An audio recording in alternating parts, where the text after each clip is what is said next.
বিসমিল্লাহির রহমানির রহিম। প্রিয় বন্ধুগণ, হোমিওপ্যাথিক ওষুধে ডায়াবেটিস কমে আলহামদুলিল্লাহ। তো আপনার ডায়াবেটিস ছিল 18.5, ঠিক আছে? একটু আপনি পর্দাশীল মহিলা, আপনার ছবি দেখাইতাম না, শুধু একটু মুখ মুখ দিয়ে আপনি কথা কইবা আর কি। প্রথম কথা 22 আছিল, ইয়ার উপরে কমিয়া আছিল 18 পয়েন্ট হয়েছিল, 18 পয়েন্ট। 18.5, ওই 18.5 আর কি। তো আলহামদুলিল্লাহ হোমিওপ্যাথিক ওষুধ খাইয়া এই ডায়াবেটিসটা কমিয়া নর্মাল হয়ে গেছে, ঠিক আছে? আছে কত পাইছি মাপিয়া? 10.4। এই যে 10.4,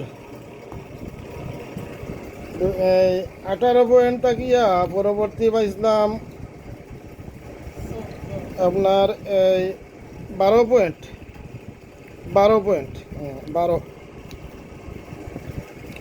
18-র পরের সপ্তাহে 12, আজকে হইল 10 পয়েন্ট। আলহামদুলিল্লাহ ডায়াবেটিস হোমিওপ্যাথিক ঔষধে কমে, অনেক আগ থেকেই বলে আসছি। তো আজকে সরাসরি দেখাইলাম, ঠিক আছে নিবা? তুমি দেখছো নি 10 পয়েন্ট? আচ্ছা দেখছো, তাহলে এই গান আমার সাক্ষী আছে আলহামদুলিল্লাহ। তো প্রিয় বন্ধুগণ, হোমিওপ্যাথিক ঔষধে ডায়াবেটিস কমে সরাসরি প্রমাণ। বিশ্ববিখ্যাত চিকিৎসা বিজ্ঞানী জার্মানের হেনিম্যান, তিনি ছিলেন বিশ্বের মাঝে সর্বোচ্চ ডিগ্রি প্রাপ্ত এলোপ্যাথিক ডাক্তার। তিনি যখন দেখলেন এলোপ্যাথিক ঔষধে ডায়াবেটিস কমে না, মানুষ আজীবন ঔষধ খেয়ে যেতে হয় এবং পরবর্তীতে ঔষধের সাইড এফেক্টের কারণে নানান ধরনের প্রবলেম দেখা দেয় শরীরে, এমতাবস্থায় তিনি গভীর চিন্তায় পড়ে গেলেন, গভীর টেনশনে পড়ে গেলেন যে এই রোগ তো এলোপ্যাথিক ঔষধে কমে না, মানুষ আজীবন ঔষধ খেয়ে যেতে হয় এবং পরবর্তী হইতে ঔষধের সাইড এফেক্ট দেখা দেয়, ঠিক আছে নিবা? তো ঔষধের সাইড এফেক্ট যখন দেখা দিলায় তখন শরীরে নানান ধরনের প্রবলেম শুরু হয়ে যায়। তখন শরীর কোনো খাটলে কিটলে এগুলা শুকায় না, খোঁচা ধরে, এছাড়া আরও নানান ধরনের প্রবলেম দেখা দেয়। এই বিষয়টা চিন্তা করতে করতে হেনিম্যান চিকিৎসা পেশা ছেড়ে দিলেন এবং অন্য একটা ধ্যানে পড়ে গেলেন। তখনকার সময় মানুষ মনে করেছিল হেনিম্যান বোধহয় এই পাগল হয়ে গেছেন। আসলে হেনিম্যান পাগল হন নাই, হেনিম্যান একটি ধ্যানে পড়েছিলেন এই সমস্যার সমাধান কিভাবে করা যায়। কারণ একটা রোগের আজীবন ঔষধ খাইতে খাইতে দেখা যায় রোগ তো কমেই না, শেষ পর্যন্ত ঔষধের সাইড এফেক্টে মানুষ নষ্ট হয়ে যায়। এই চিন্তা করতে করতে হেনিম্যান হোমিওপ্যাথির সন্ধান পেলেন এবং হোমিওপ্যাথি আবিষ্কার করে হেনিম্যান হোমিওপ্যাথির রেজাল্ট দেখে খুবই সন্তুষ্ট হলেন এবং মৃত্যুর আগে বলে গিয়েছিলেন, আমি বৃথা জীবন ধারণ করি নাই। এর মানে হলো মানুষের রোগ মুক্তির জন্য বিশ্ববিখ্যাত জার্মান চিকিৎসা বিজ্ঞানী হেনিম্যান কিছু করতে পেরেছেন এবং এই চিকিৎসার উপরে হেনিম্যান সন্তুষ্ট হয়েছেন, বিদায় তিনি মৃত্যুর আগে বলে গিয়েছেন আমি মানুষের জন্য কিছু করতে পেরেছি। ঠিক হেনিম্যানের এই হোমিওপ্যাথির সত্যতা আমরা আজও খুঁজে পাই। হোমিওপ্যাথির বিরুদ্ধে অনেক মানুষ কথা বলে, অনেক বড় বড় ডাক্তাররা কথা বলে, ঠিক নিবা? অনেক বড় ডাক্তারের কাছে গেলে কয় নি তা ফুটা ঔষধে কী কাম করবো, এত ঔষধ বড় বড় ঔষধ আপনি খাইয়া রোগ কমেন না, তা ফুটা ঔষধে কী কাম করবো, কয় নি এলোপ্যাথি বড় ডাক্তারে শুনছো নি? আচ্ছা, আমার সাক্ষী আছেন।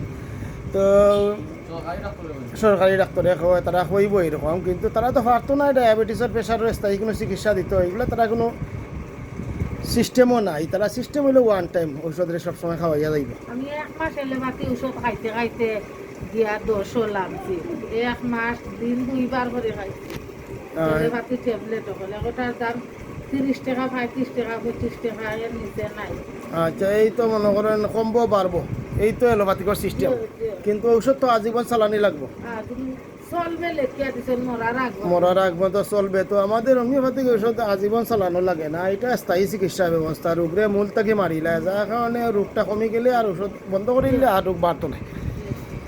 আচ্ছা, তো প্রিয় বন্ধুগণ, আরো তো শ্বাসকষ্ট সারা জীবন থাকে, আপনারও চিকিৎসার পরে তার শ্বাসকষ্ট আজীবনে লাগে আচ্ছা আলহামদুলিল্লাহ তার তো ডায়াবেটিস আছিল তুরা বাদে ওটাও কমে গেছে আলহামদুলিল্লাহ বুলা থাকতো সবসময় ওটাও কমে আচ্ছা আলহামদুলিল্লাহ জ্বর থাকতো লগে আচ্ছা জ্বর হইলে এমনি পেশাব পায়খানা খাপলে সুখে নষ্ট হইতো আচ্ছা আলহামদুলিল্লাহ আপনারা মনে করেন বিশ্বাস করিয়া আইসন আল্লাহর উপরে ভরসা করিয়া আপনার মার এই অনেক জটিল রোগ পা ফুলা শ্বাসকষ্ট সবই কমছে সব ডাক্তার খাইলাম বলে শুয়ে বাকমত কোনো ডাক্তারে পেশা লাগাইতে পারলাম না আল্লাহ লাগাইয়া দিলে আপনার নয় এখন জি আলহামদুলিল্লাহ আলহামদুলিল্লাহ তো আমার চিকিৎসায় কমছে সেটা আমার গৌরব নাই আল্লাহ কমাইছন এবং আমি যে মেডিসিন দিয়েছি এই মেডিসিনটা বিশ্ববিখ্যাত চিকিৎসা বিজ্ঞানী আবিষ্কার করেছেন তার জীবন বিলিয়ে দিয়ে গিয়ে তার এই জীবন বিলিয়ে দিয়েছেন এই